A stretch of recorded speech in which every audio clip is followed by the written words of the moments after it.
Okay, we are live. Hello, everyone, and thank you for joining us.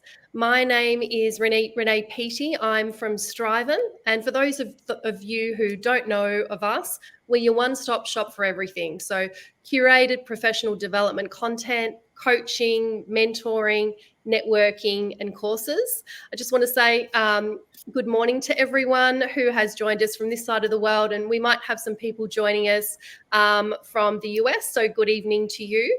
Every month we hold a webinar tackling big themes, and habits is our topic for January. So at the start of a new year, forming and focusing on your habits seems to be a common practice for many of us, me included. Habits have a huge influence on our life. They help us to increase our energy, our happiness, and our satisfaction. And to help us to better understand how to harness our habits, we've invited Andrea Prince. Andrea is the founder and director at Clarity Coaching Lab, and she's here to share her experiences. Andrea has a talent for developing people, driving positive change, and building organisations that are aligned to an innovative culture. She combines her HR experience with evidence-based coaching to encourage a more human way of doing business. Good morning, Andrea. Good morning, Renee, and thank you to you and Laura and the team at Striven for the opportunity to come and speak to everybody about this very important topic as we move into a new year. Welcome and thanks for joining wherever you are in the world. I think we've got people from Australia, we've got people from Asia, we've got people from the US, so super exciting and top points for carving a little bit of time out in your busy week to think about how habits can give you a more productive, a more satisfying and easier 2024. So a little bit more about you. For those of you on the call who know me, this won't be new news, but for those I haven't met before, a little bit about me is up until 2015, I was working for one of the very large banks in Australia. And on paper, everything looked fine. I had a senior role supporting technology teams in the bank. But something was missing for me.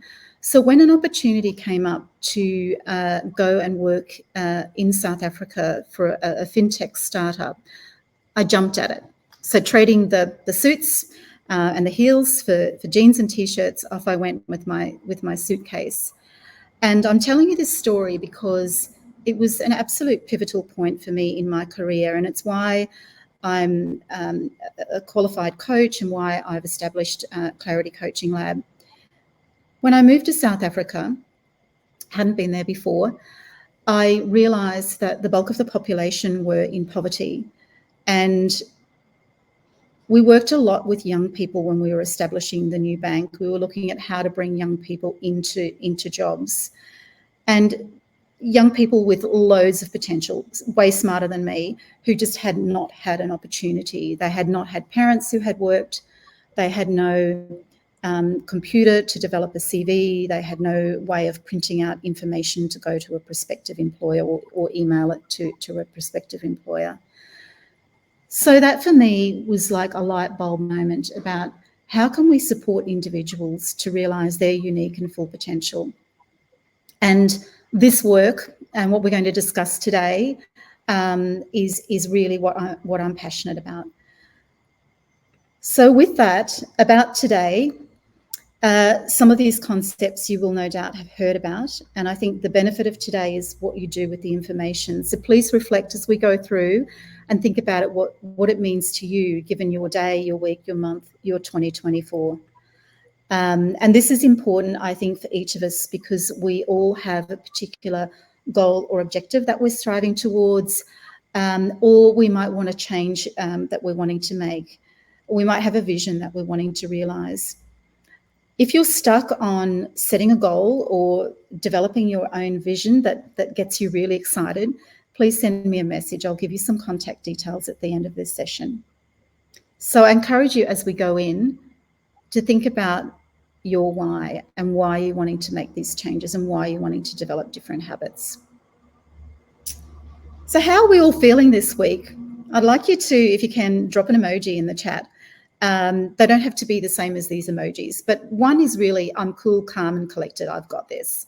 2 is, I think I can get most done, but I'm actually worried about some curveballs that might come my way. Number 3 is, same as always, I started the week with a plan, but I just can't get everything done. 4 is more towards the meltdown end, where, you know, the plan for the week just got turned on its head. It's only Wednesday and I'm stressed. And hopefully not too many people are in 5, but it can happen, is where you're completely overwhelmed and panicked and things are out of control. So have we got any emojis coming through? Not yet so far, but I can definitely talk to. Oh, hang on, we've got a couple. We've got a couple of smiley faces, and we've got a number 2 and we've got a number 1 coming through, which is great. Great. Another number 2. I'm probably in between the number 2 and the number 3. I've just been a little bit unwell this week, so I just haven't been on top of things as I normally would be. But you know, getting there. I think we've got mainly That's number great. 2. How about you this week, Andrea? I think I am a number 2. There's a couple of things that I'm worried about could hit me unexpectedly, and carving some time out in my week so I can manage that. And I think we've all been, you know, number 4 at least. Some of us have been in number 5. So hopefully today there's some hints and tips and hacks that can help you to make it a smoother run. And encourage you to take a pen and paper and jot down any particular insights or actions that you're going to take away from today. So let's start by looking at our precious time. And I'm going to run through my top tips, and obviously a no-brainer: plan and prioritize, and particularly think about, out of everything that we have on our plate, what is the highest value piece that we need to get done in our day or our week or our month. I actually plan daily, weekly, monthly, and annually. What is going to shift the dial for the business that we're working for or for ourselves? And write it down. So a lot of this information comes from neuroscience, and neuroscience will tell us that by writing it down, we have a stronger level of commitment to that, and we're more likely to action it. Not everyone will be able to delegate or outsource, but if you can, that's amazing. I've just hired a virtual assistant for my business because I felt like I was doing too much, and I was doing some things that were not really high value for my clients or for my business. So the VA is helping me with some other pieces. And can anyone sort of, you know, I kind of think a lot of business owners opt for VAs. Has it been fairly easy to integrate the VA into your business? It hasn't been as well. I'm actually still doing it at the moment. I've just hired the person, so it's not as easy as I would have anticipated. I think initially you actually lose some productivity because you have to explain your systems and your processes and your business to the person, but they're coming up the curve very quickly. So I think initially expect to have to give more of your time and energy, but over time you'll get the benefits of that. Yeah, for sure. Yep. Time blocking. So I think back in the 1990s, I'm showing my age here, multitasking was, you know, we used to wear it like a badge of honor, and it's so not 2024. So it doesn't mean you can't get a lot of quick things done in a space of time, but it is about blocking different times in your diary for different activities, because every time we task switch, we lose productivity. So neurally, it takes our brain and it takes our energy, cognitive energy, to stop doing one task and then to move over to another task.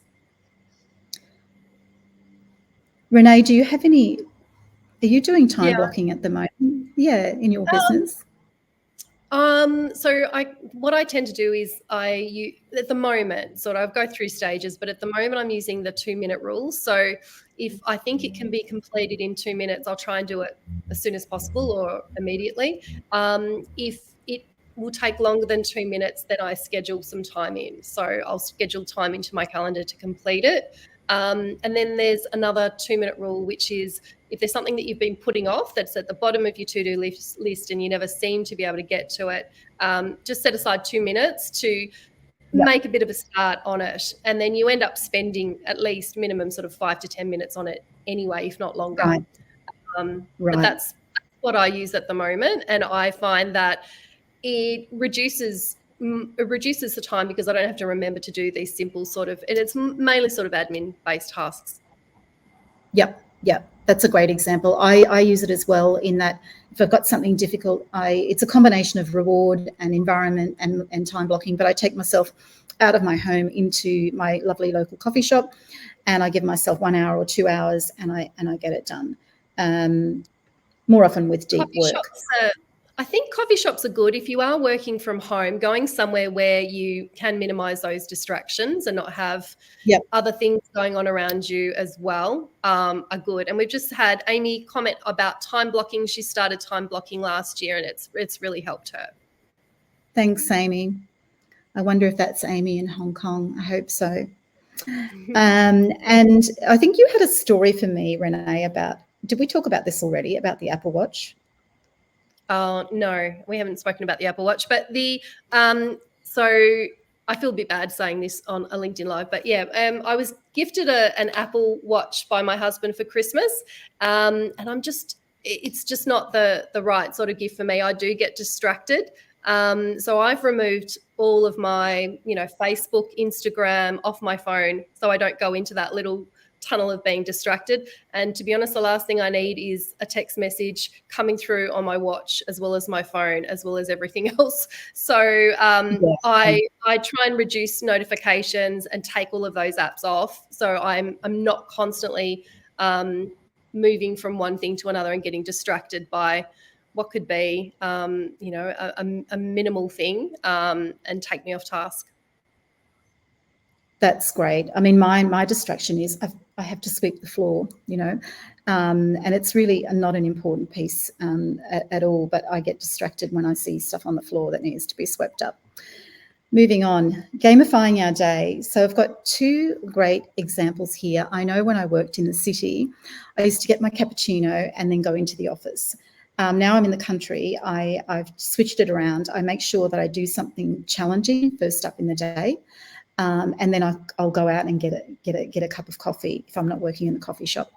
The other technique, and I don't know whether you've heard of this, is called the Pomodoro technique. And in the previous organisation I worked for, one of our top performers used this and introduced me to it. And it was amazing. So you time yourself either through a vintage not an egg timer. Yeah, it is an egg timer, or you use your phone and you put a stopwatch on. But basically, you might give yourself, for example, 20 or 25 minutes. You say, okay, I've got these.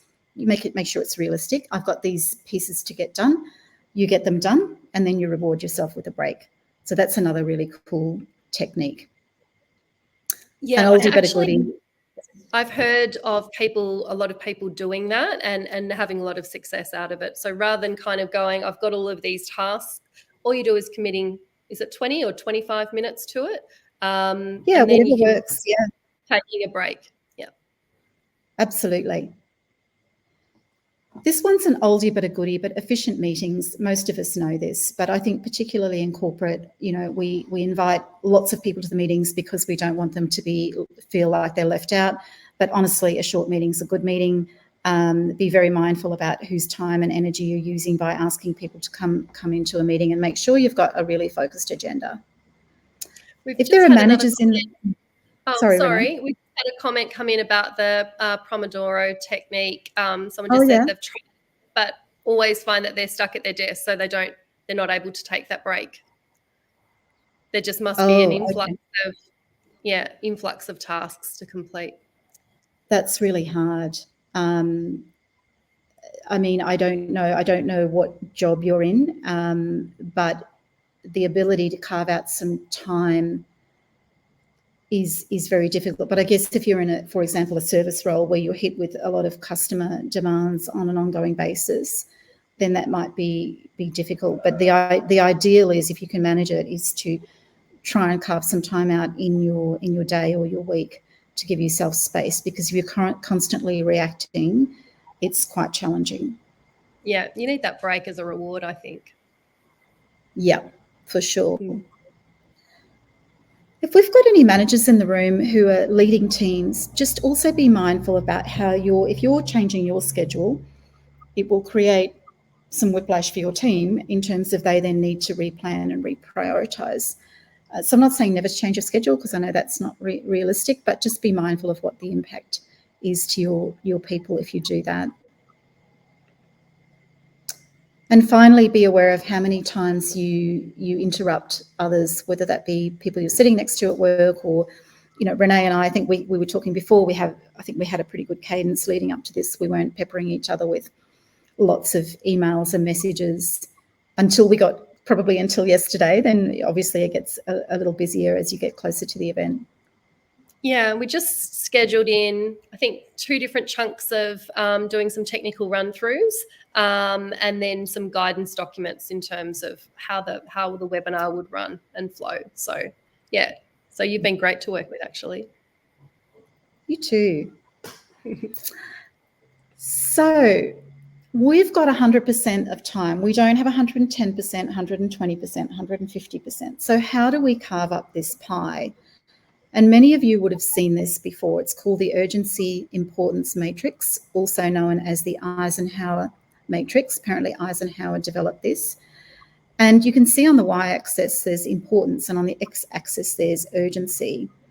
And what we tend to do as humans is, if we do things that are, I guess, easier to do and less important, often they will fall into the low importance, quick, easy task.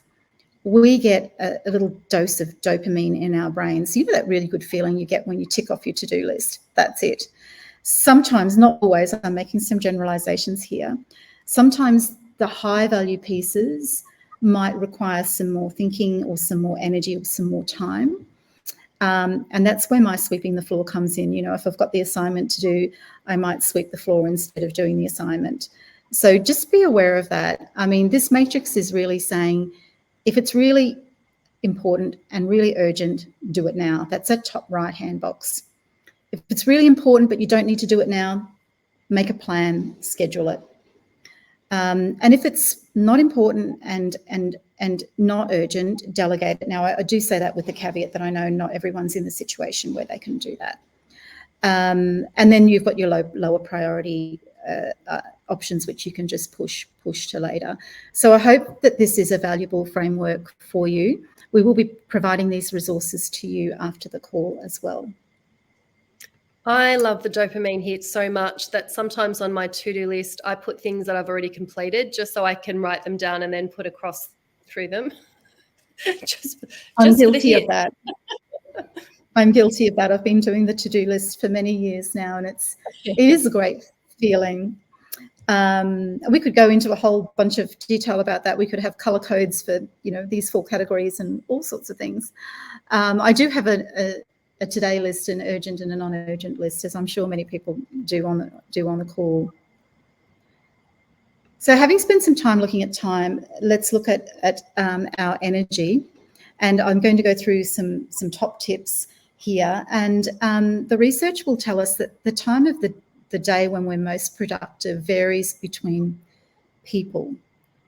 So question for you, Renee, when are you most productive? I'm a morning person, but I just find that I used to be able to get up at ridiculous hours in the morning. If I had something on that day, I could get up easily at 5 or 5:30 Wow. if I needed to work on it. And that has definitely changed as I've gotten older. So, and I do find sometimes I'm sitting in front of the TV with my laptop working into the night if I need to as well. So it has sort of changed over time. Generally, the brain functions better in the morning. And I'll probably leave the more admin sort of tasks to the evening. How about you? Got it.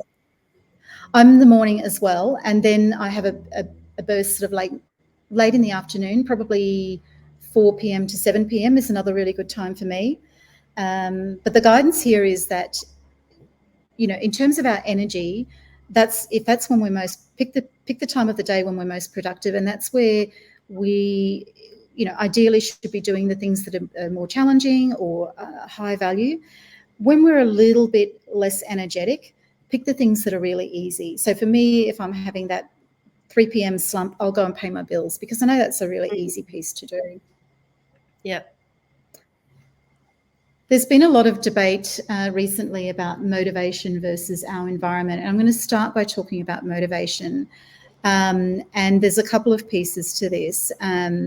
One is having a compelling vision. So that could be, for example, am I really excited about the company's business model and vision if I'm working for a company, or have I got my own personal or professional vision or goal that I'm working towards?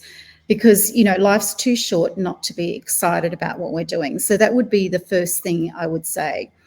The caveat on that is we're not always going to be motivated, and that's where we're going to get to environment. So we might work for an amazing business. We're really excited about their vision and their business model, but given the macro environment, it might be a tough time, right? So our motivation might dip a little bit. It doesn't mean that we're not excited overall, but our motivation can dip. The other really great thing that can help with motivation is leveraging your natural strengths.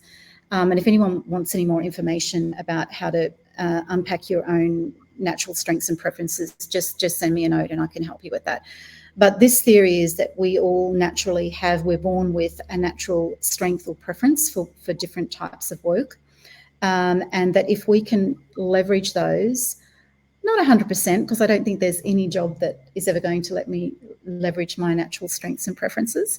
But if we can have an emphasis on those, that we're going to achieve excellence more easily, we're going to have more satisfaction and more motivation and more joy in our work. So that's another piece to think about if you're thinking about your motivation.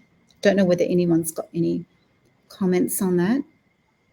I think it's just that whole thing. If you're doing something that you're good at, then you enjoy it more. You have more self-confidence. You know, you feel like you're really contributing. People have just sort of said really good points in the comments section. Yeah, great. Yeah. I mean, the example for me is my Excel is not my strength. The analytical piece is just my strength. So I do have to work on Excel. And when I do, my energy just drops, right? I've got to make sure I've got a big cappuccino to tackle that. So it's observing yourself and observing what is working for your energy and what is not. Having said that, we can really do things in our environment that are going to help us to manage our energy as well. So even if we're not feeling motivated, there are hacks that we can use. So you've heard about mine, about taking myself out to the coffee shop and doing the hard thing with a nice cappuccino beside me. If you're working in an office, there's a lot of research to say why working in an open plan can be really good for engagement and productivity. But there's also a flip side that if you're wanting to do deep work, there's some research that suggests that going into a room on your own where you're not going to be interrupted and distracted can be very useful, depending on the task. You can think about lighting in the office. You can think about the technology and tools that you've got available to you. And my big tip, particularly as we're partnering today with Renee from Strivin, and it is about career development, is if you're in an environment that does not support your contribution, think about whether it's the right environment for you. And I'm not telling everyone to leave their jobs, but it is very important for our energy to feel like that what we're doing is valued and supported. Amy's just said that local libraries are a great place for stimulating focus. Oh, yeah. Yes, and Amy, I use the library as well. Yes. Libraries are great. I'm a big lover of libraries in that it's really one of the only places where you can go where there's no expectation that you should be spending money. That's part of my love of libraries. I also think in terms of a lot of us are working in a hybrid way. You know, we're working part home, part work, and we can almost schedule our weeks according to where we will be and the types of work that we can undertake in different environments, which is helpful as well. That's a great point. So we've got more flexibility. Hopefully we've all got more flexibility now than we did 5 years ago on where we work and how.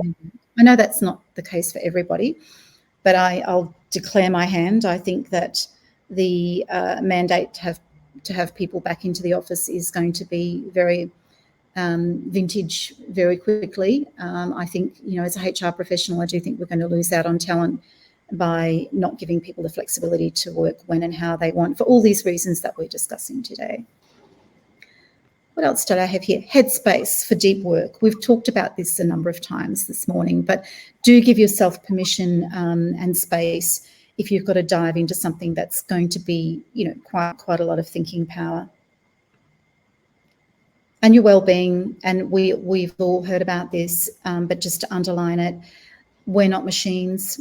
1980s, 1990s, I'm showing my age, we would pull an all-nighter or work the 16-hour day. That's very vintage. We know now that if we don't look after our sleep, our nutrition, our movement, and our social and other needs, that we're not going to perform as effectively. So it's not even a nice to have now, it's a must have. We need to look after ourselves. We wouldn't have, to take an extreme example, an Olympic athlete preparing for a competition and them not looking after their body and their mind. So just to kind of really encourage everyone on that point. Andrea, we've had a couple of comments come in. Deepak has said that he seconds Amy's comment about local libraries. They're great spaces to find somewhere to focus and be less distracted. And Timothy Davidson has a question. He has disclosed that he is a long-time fan of yours. So with your global experience working across multiple time zones, how do you balance the moments when you may need to work during some of your least energetic times? That's a great question.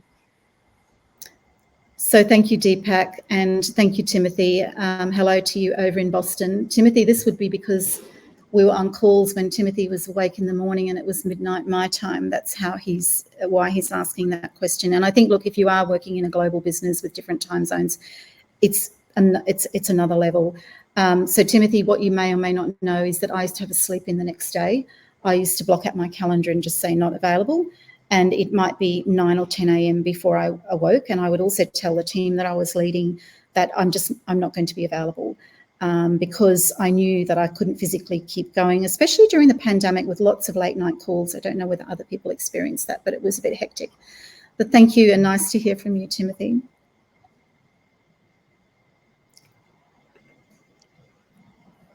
So what do we do if we're implementing different strategies, but we feel that habits aren't sticking or it's still not working?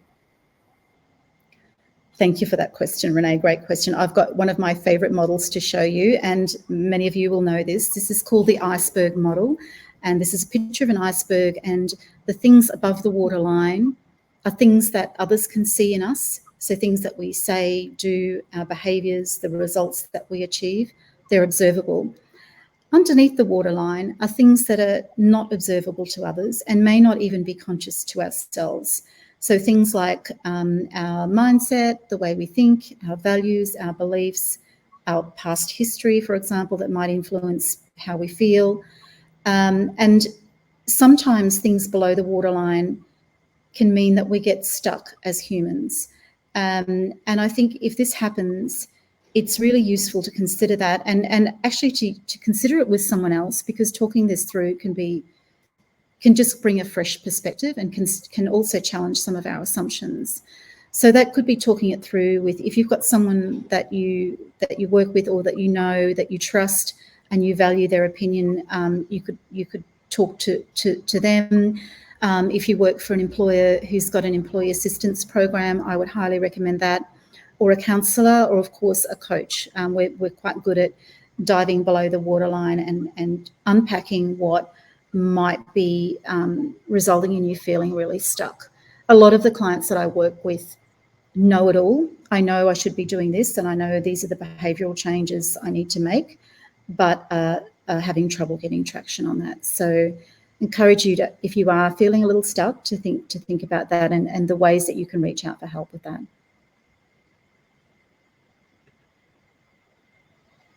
All right, great. So we're going to go to Q&A. If you do have any questions about habits and, what's working for you, any comments, what's working for you, what's not working for you, just pop them in the chat. That would be fantastic. I've got a couple of pre-prepared questions that we can kick off with. Can you tell us a little bit maybe about the science behind how habits are formed, Andrea? Yes, I can.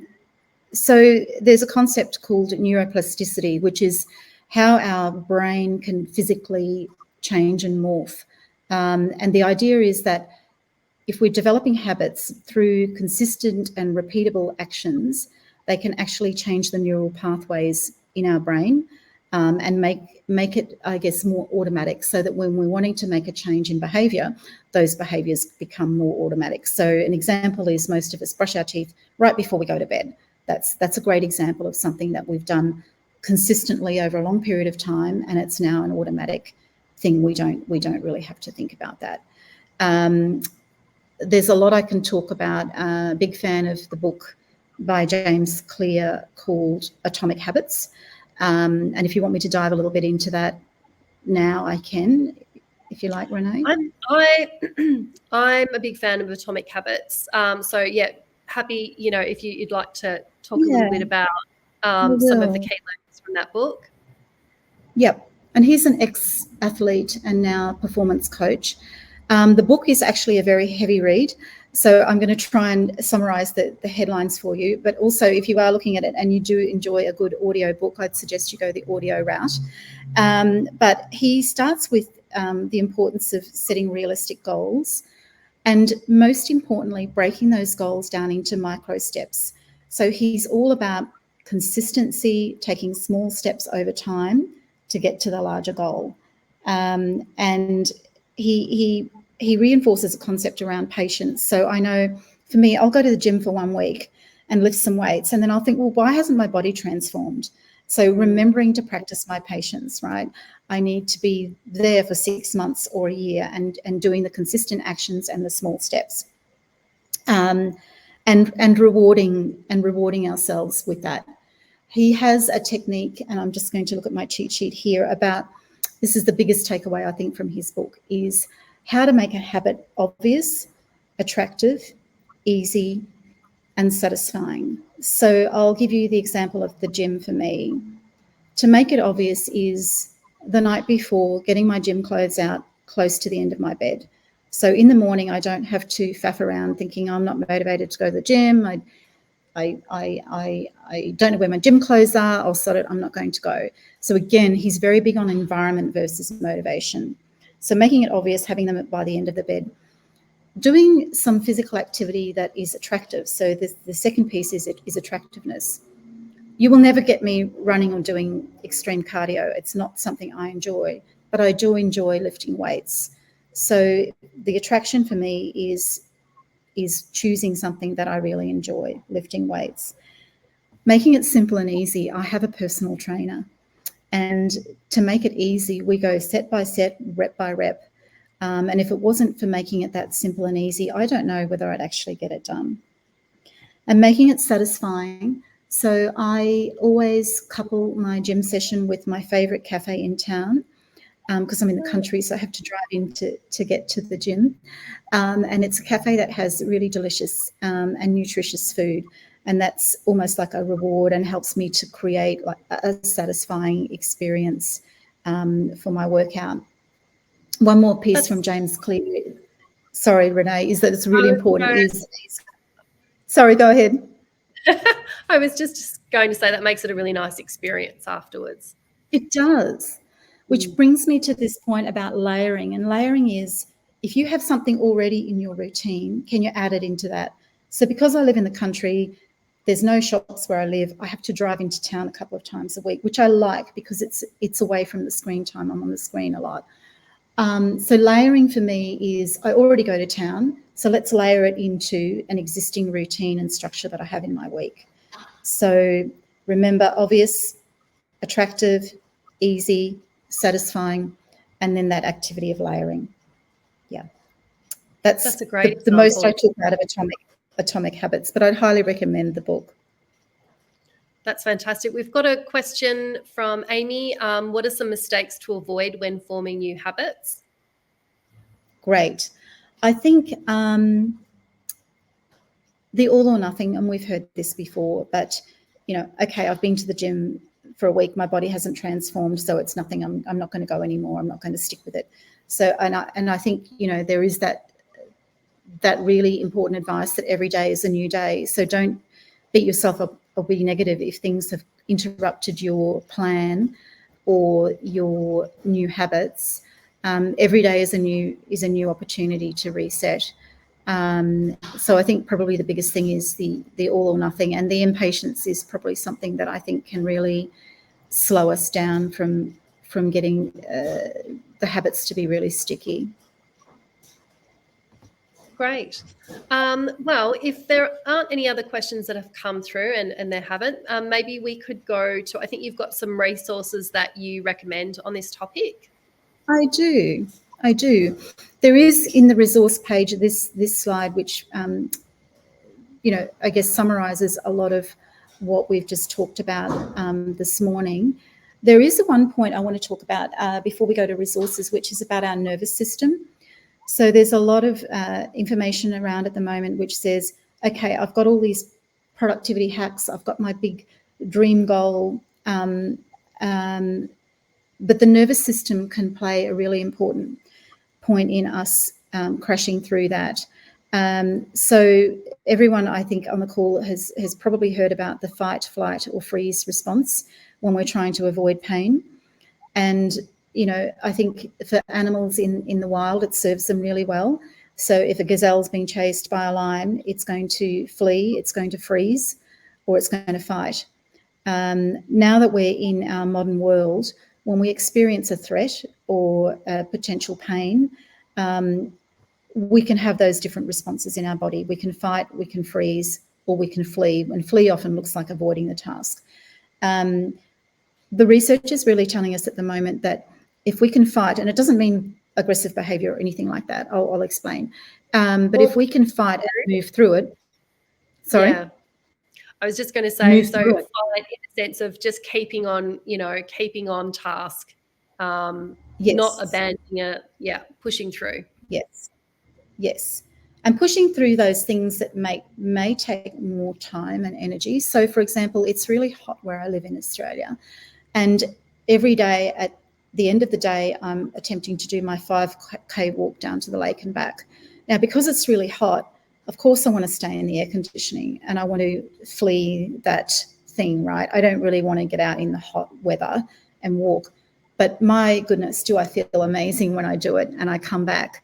Because if I don't do it, I feel stressed. And when I do it, I get a big dose of dopamine.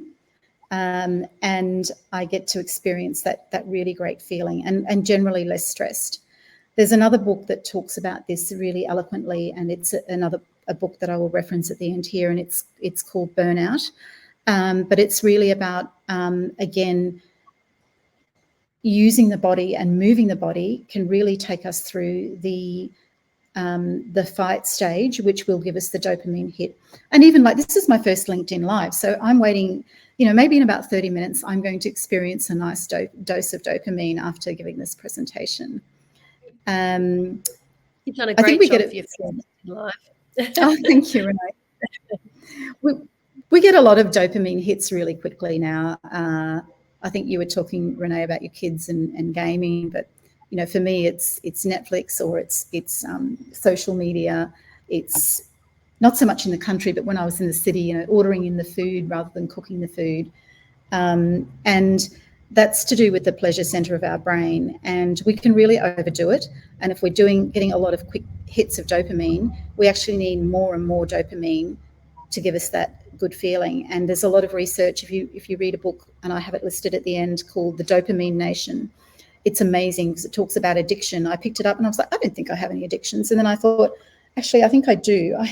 I'm addicted to my Instagram, and I could be addicted to Netflix.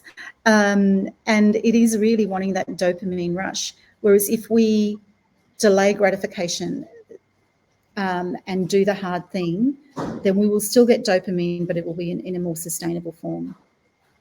Yeah, that's a great. I think that's something. I think we all have that kind of dopamine hit, and we're all addicted to different things. You know, coffees, for me, it is a lot of those streaming services like Netflix and things like that. And it's also habitual, and I'll do that at the end of the day. And then, my kids in terms of video games and things like that. High functioning addicts is how I refer to them. And I just written a comment saying, great quotes, I'll certainly apply the fight method to push through my impatience. Yeah, I love it. Yep, the impatience, we want it all now, and it's a great way of explaining it. The other way we can activate what's called our parasympathetic nervous system, which can combat our stress response, is through breathing. So if you want to look up box breathing, if we had a bit more time, we could do it now on the call, but it's basically in for 4, hold for 6, out for 5, hold for 4.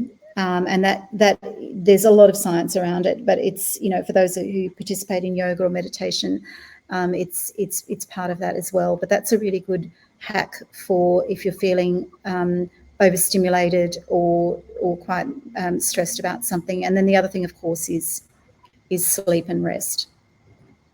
Will really activate the parasympathetic nervous system.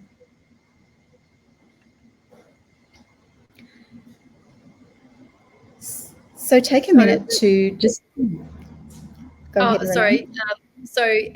Is this for people to just think through their top takeaways? Yeah, it could be an action. Yeah, and sometimes it can be an insight that can then lead to an action. It can be like, oh my goodness, I just realized I'm doing that, or I'm not doing that, or if I did this, it would make a significant difference to my life. Because I think it's this small. Everything we're reading it's the small incremental changes. It's the 1% that you described to me, Renee, that can really help us shift the dial. That's what my focus is for this year, those sort of 1%ers, and just modifying different parts of my, I suppose my lifestyle, my day. What's the 1% that will make a small difference? And then, that's another thing that I took away from James Clear's book as well. Adding all that up to what that looks like at the end of the week or the month. Yep. And we often wait for someone to save us, but no one's going to save us. It's down to us, unfortunately or fortunately. So I think, taking a moment to reflect on what it's going to mean to all of your life, even if it's a work-related situation, what does that then mean to, how you can feel when you're spending time with your family? What's it going to mean in terms of giving yourself permission to be healthy or to, do the leisure activities? Tim Davidson has just written down his top takeaways from the session, and they are prioritize, Pomodoro, and spend time with the qualities that make atomic habits. Thank you, Timothy. I look forward to hearing about the Pomodoro technique, given I know you've got a very large job over there. Thank you so much for those. Anyone else have any that they would like to share? No, but Tim has written another one. So listen to leaders like Andrew who value these dimensions of work and life. Thank you. So appreciated. So here's a few more resources. The books that I've talked about this morning are Atomic Habits by James Clear. We've got Dopamine Nation. The first chapter is quite confronting, but get through that and it gets a little easier. And then this book about burnout, it covers a lot of ground, but the thing that they spoke so eloquently about, if you don't want to buy the book, you could probably ChatGPT it or Google it, in terms of they talk about the fight, flight and flee response, and they talk about the importance of getting it out of the body, whether it be the walk, getting the task done. I think they do recommend actually that even if it's a hard task like getting an assignment done, that they still recommend getting it out of the body. And I'm thinking, now I understand why there's so many strong recommendations about moving our body, whether it be a walk or whether it be lifting weights or running or doing a yoga class, because there's something about physically getting that response out of your body that dates back to way back when, when we weren't living this modern life. And remember, every day is a new day and a chance to reset. I'm absolutely confident and passionate in our ability to adapt as humans and change.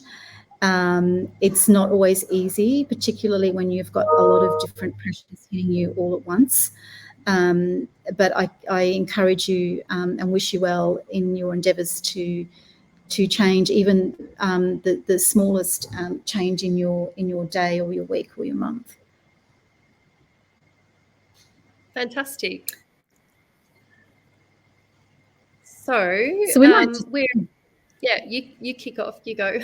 yeah, let's just throw one word in the chat, please, if you can, just to let me know let Renee and I know how you found the session. That would be super helpful. And then,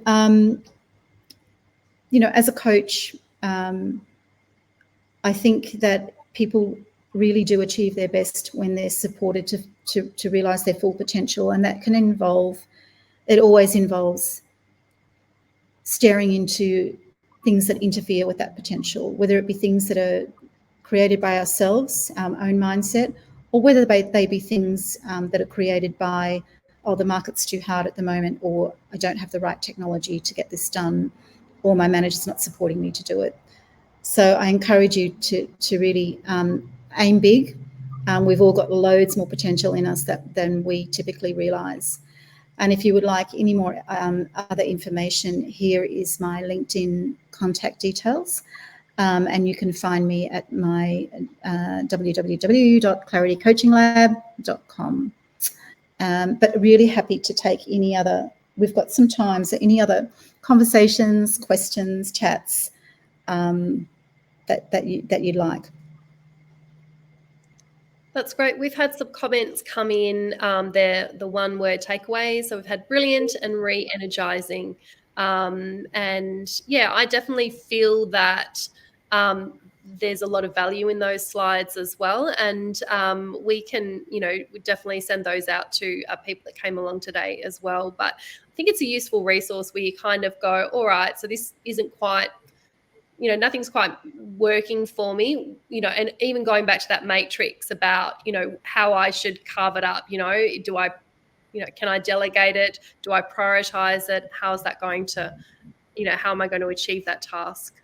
So I've taken a lot out today. Great. And keep experimenting. Oh, sorry. Go ahead, Renee. Sorry. We've had one more question come in from Amy, and that's, if we were to cherry pick the small habits that pack the biggest punch, what would you recommend?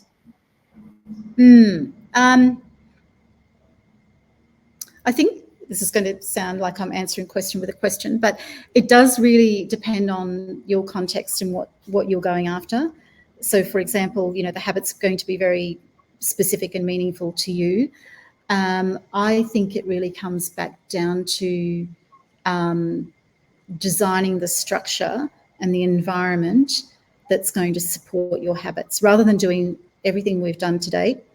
How can we do things differently? And you think back to, I'm going to rely on James again, because I do think this is super valuable. But, how can we make it obvious, attractive, easy, and satisfying? And to be almost designing this, like, if we don't design our lives and how we're going to use our time, other people will take it from us, and it will just happen to us. So we all deserve a life that we're super excited about. And I know everything's not always roses, I get it, and we're under so much pressure today with a lot of things hitting us. But I do think if we can intentionally use those strategies of James's to design our day, and think about it the night before. I mean, on a Sunday afternoon, I know pretty much what I'm doing during the week, apart from knowing that I'm going to be hit with unexpected things. But really take ownership, be intentional, and go after what you're really excited about. Fantastic. All right. Well, I think we might wrap up there. Thank you so much, Andrea, for this session. Yeah. It's been fantastic and given us a lot to think about in terms of, new habits that we need to form or habits that aren't quite sticking. So we will be sending out all the resources or Andrea's slide pack to people that came along today and people that registered. And check the Striving website for other events and LinkedIn page for other events that we have coming up. So thanks very much again, Andrew, and thank you everyone for attending and for all your great comments and questions as well. Thanks, Renee. Thanks, Striving. Thanks, everyone, for attending. Thank you.